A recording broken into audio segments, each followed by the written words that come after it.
নমস্কাৰ তোমালোক সকলোকে বিশ্ব লাৰ্নিং চেণ্টাৰ অন্য এটা ভিডিঅ'লৈ স্বাগতম জনাইছো মোৰ দুজনমান ষ্টুডেণ্টে মোক তোমালোকৰ এইচএছৰ পিছত কি কি জবৰ এপ্লাই কৰিব পাৰিবা আৰু কেনেকৈ তাৰ বাবে এপ্লাই কৰিম হেতু সুধি পেলাই কৈ আছিলে আৰু সেয়েহে মই আজিৰ এই টপিকটো বাছি লৈছো আৰু সেয়েহে তাৰ ওপৰত ভিত্তি কৰি মই এই কোৱেশ্চনটোৰ ওপৰত এটা ভিডিঅ' প্ৰস্তুত কৰিছো যে এইচএছৰ পিছত আমি কি কি জব এপ্লাই কৰিব পাৰিম আৰু কেনেকৈ তাৰ বাবে নিজকে প্ৰস্তুত কৰিম ঠিক যেহেতু আমি জানো যে দিনক দিনে কম্পিটিশনবোৰ বহুত হাই হৈ গৈ আছে সো জুনে ভাবিছা যে মই এইচএছৰ পিছৰ পৰাই বা প্ৰিপাৰেচন কৰিম কিন্তু যিকোনো এটা গভৰ্ণমেণ্ট জব ক্ৰেক কৰিবৰ কাৰণে সো তোমালোকে তেতিয়া হলে কি জবৰ এপ্লাই কৰিব পাৰিবা বা কি এইচএছৰ পিছত কি জবৰ মানে টপ জববোৰ কি হয় ঠিক আছে নিজকে কেনেকৈ প্ৰিপেয়াৰ কৰিবা বা কি জব আছে এইখিনি প্ৰথম আমি জানি ল'ব লাগিব সো তেতিয়া হলে আমি ভিডিঅ'টো আৰম্ভ কৰো সো এইচএছৰ পিছত আমি কি জব এপ্লাই কৰিব পাৰিম আৰু হেবোৰ কেনেকৈ প্ৰস্তুত কৰিম বা তাৰ সিলেবাসখিনি আমি আজি এই ভিডিঅ'ত আলোচনা কৰিম so after higher secondary class 12 top competitive exams for government jobs মানে after higher secondary class 12 ৰ পিছত আমি কি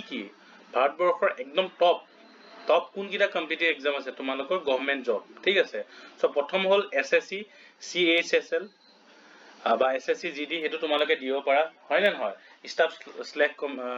স্টাফ সিলেকশন কমিশনে তোমাক দিয়ে পাতে হে এক্সামটো আৰু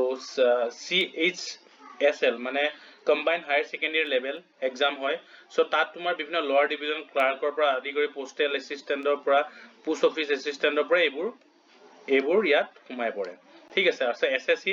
জিডি তো আমি জানোৱে জিডি কনস্টেবলত বিভিন্ন ধৰণৰ বিএসএফ সিআইএসএফ তোমাৰ আইটিবিপি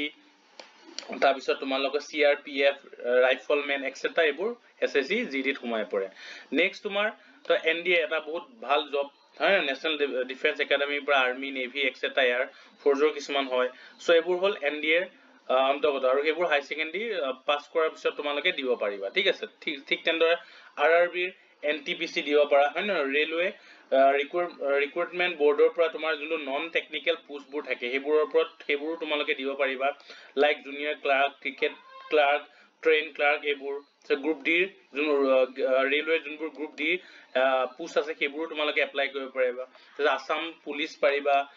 আসাম ফৰেষ্ট পাৰিবা তাৰপিছত ফৰেষ্ট গাৰ্ড পাৰিবা জুনিয়ৰ ক্লাৰ্ক পাৰিবা এইবোৰ সব পাৰিবা মানে তাৰপিছত তোমাৰ আৰু এতিয়া বৰ্তমান আমাৰ অসমৰ খানে স্পেশালি এডিআৰই হয় না নহয় so Assam direct recruitment examination হেতু দিব পাৰিবা তোমালোকে এডিআৰই 1 আৰু 2 গল সো এডিআৰই 3 আহিব তোমালোকৰ যেহেতু ইলেকশনৰ পিছত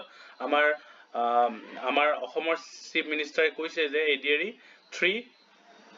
উলিয়াম আমি হয় না নহয় সো তোমালোকে এটো এক্সামও দিব পাৰিবা কাৰণ তোমালোকৰ তেতিয়ালৈকে হাই সেকেন্ডাৰী পাস হৈ যাবা উইথ তোমালোকৰ হাই সেকেন্ডাৰী পাস কৰাৰ লগতে যাৰ 18 বছৰ হৈছে তোমালোকৰ ফাৰ্স্ট তোমালোকে কি কৰিব হাই সেকেন্ডাৰী পাস কৰাৰ পিছত 18 বছৰ যাৰ হৈছে তোমালোকে লগে গৈ পেলাই তোমালোকে এক্সচেঞ্জ অফিচত তোমালোকৰ নামটো ভৰাই ল'ব লাগিব তাৰ পিছতহে তুমি এইবোৰ এক্সামৰ বা এইখিনিৰ কাৰণে তোমালোকে এপ্লাই কৰিব পাৰিবা প্ৰথম হল এক্সচেঞ্জ অফিচত তোমালোকে নামটো ভৰাই ল'ব লাগিবই তাৰপিছত তোমাৰ all state exam including grade 4 আৰু গ্ৰেড 3 গ্ৰেড 4 এক্সামটো তোমাৰ 8 লৈকে দিব পাৰে 8 পাছৰ পৰা স্টাৰ্ট কৰি গ্ৰেড 4 ৰ এক্সামবোৰ দিব পাৰে কিন্তু আৰু গ্ৰেড 3 টো আমি দিবই পাৰো কিন্তু গ্ৰেড 4 ৰ ক্ষেত্ৰত আমাৰ অসম চৰকাৰে এটা ৰুল তোমাৰ এতিয়া বনাই দিছে সেই ৰুলটো হল যে হাই সেকেন্ডাৰী লৈকে গ্ৰেড 4 এক্সামবোৰ দিব পাৰিবা কিন্তু আফটাৰ গ্ৰেজুৱেচনৰ পিছত গ্ৰেড 4 এক্সামবোৰ তোমালোকে এপ্লাই কৰিব নোৱাৰিবা ঠিক আছে সো এইকিটা হল টপ আৰু এইকিটাই হল মানে হাই সেকেন্ডাৰী পাস কৰাৰ পিছত হাই সেকেন্ডাৰী পিছত তোমালোকে প্ৰিপেয়াৰ কৰিব পাৰিবা ঠিক আছে বা এক্সামবোৰ দিব পাৰা হয় না নহয় এইকিটা বহুত ইম্পৰ্টেন্ট আৰু তোমালোকে এটো বহুত ভাল পোষ্ট এইকিটা তোমালোকে দিব পাৰিবা ঠিক আছে সো এইকিটা দিয়াৰ লগত যেহেতু কম্পিটিশন টাফ তোমালোকে এতিয়া পৰাই লাহে প্ৰিপাৰেচন কৰা ষ্টাৰ্ট দিবই লাগিব তোমালোকে সো কি কেনেকুৱা ইয়াৰ সিলেবাসবোৰ কেনেকুৱা থুলমুলকে মই অকন আলোচনা কৰো ইয়াৰ সিলেবাসবোৰ চোৱা ইয়াৰ প্ৰথম হল আমাৰ ইংলিশ থাকিব আমি সকলোৱে জানো ইংলিশ কম্প্ৰিহেনসিভ তোমাৰ ইংলিশ গ্ৰামাৰ হেতু সেকশনৰ ৰিজনিং তোমালোকৰ থাকিব তাৰপিছত কোৱান্টিটি এপ্টিটিউড বা মেথছ তো থাকিব আৰু জেনাৰেল নলেজ থাকিব এই চাৰিটাই তোমালোকৰ মেইন সাবজেক্ট হ'ব ইংলিশ থাকিব তাৰপিছত তোমালোকৰ ৰিজনিং থাকিব কোৱান্টিটি এপ্টিটিউড থাকিব মেথছ থাকিব কোৱান্টিটি এপটিটিউড মানে মেথছ হয় আৰু জেনেৰেল নলেজ থাকিব ঠিক আছে ইয়াৰ তোমালোকে ইংলিশটো পাইছা কোৱান্টিটি এপটিটিউড তোমালোকে জানাই মেথছ ক্লাছ 9 10 লেভেলত তোমালোকে যোনবোৰ মেথছৰ কিতাপ আছে সেইবোৰ তোমালোকে চাবা 9 10 লেভেলৰ 10 লেভেললৈকে চালেই হ'ল 10 লেভেলৰ লেকে যোনখিনি মেথছ আছে সেইখিনি তোমালোকে চাব লাগিব ৰিজনিং এটা এটা নতুন বস্তু তোমালোকে পাবা সো এটো পাই সো তোমালোকে এটো অকন চাব লাগিব ইংলিশ তোমালোকে গ্ৰামাৰখিনি চাই ভকেববোৰ চাব লাগিব তোমাৰ তাইছত হয় না এইবোৰ বস্তু চাব লাগিব তোমালোকে এন্টোনিম সিনোনিম এইবোৰ চাব লাগিব তোমালোকে সিনোনিম এন্টোনিম হয় না নহয় ইড অফ এইবোৰ তোমালোকে চাব লাগিব তোমালোকে যেতিয়া সোমাই পৰিবা সিলেবাসটো তেতিয়া তোমালোকে লাহে লাহে গম পাই গৈ থাকিবা পিছৰ ভিডিওত যদি তোমালোকে বিচৰা মই এইবোৰ দিবলে ট্ৰাই কৰিম সো জেনাৰেল নলেজত তোমালোকে মই লাষ্ট ভিডিওটো কৈছো কি পঢ়িব লাগিব সো জেনাৰেল নলেজত তোমালোকে পলিটিক্যাল সায়েন্স পঢ়িব লাগিব জেনাৰেল নলেজ মানে কি ইনক্লুড হৈ থাকে ইকোনমিক্স পঢ়িব লাগিব হিষ্ট্ৰি পঢ়িব লাগিব জিওগ্ৰাফি পঢ়িব লাগিব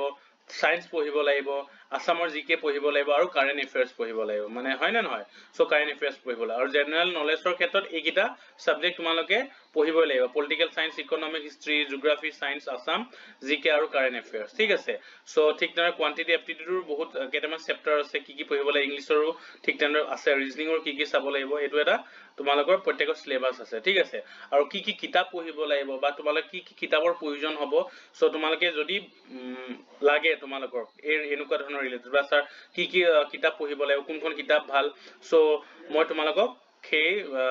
নেক্সট ভিডিওত মই তাৰ সিলেবাস সহ কি কিতাপ তোমালোকে ফলো কৰিব লাগিব সেইখিনিও মই তোমালোকক ক'বলৈ চেষ্টা কৰিম ঠিক আছে যদি ভিডিওটো তোমালোকক অকন হেল্পফুল বুলি ভাবিছা বা তোমালোকক অকন হেল্পফুল হৈছে তেতিয়া হলে প্লিজ চেনেলটো লাইক শেয়াৰ এণ্ড সাবস্ক্ৰাইব কৰি দিবা আৰু লগৰ বন্ধু বান্ধৱীসকলকো শেয়াৰ কৰি দিবা ধন্যবাদ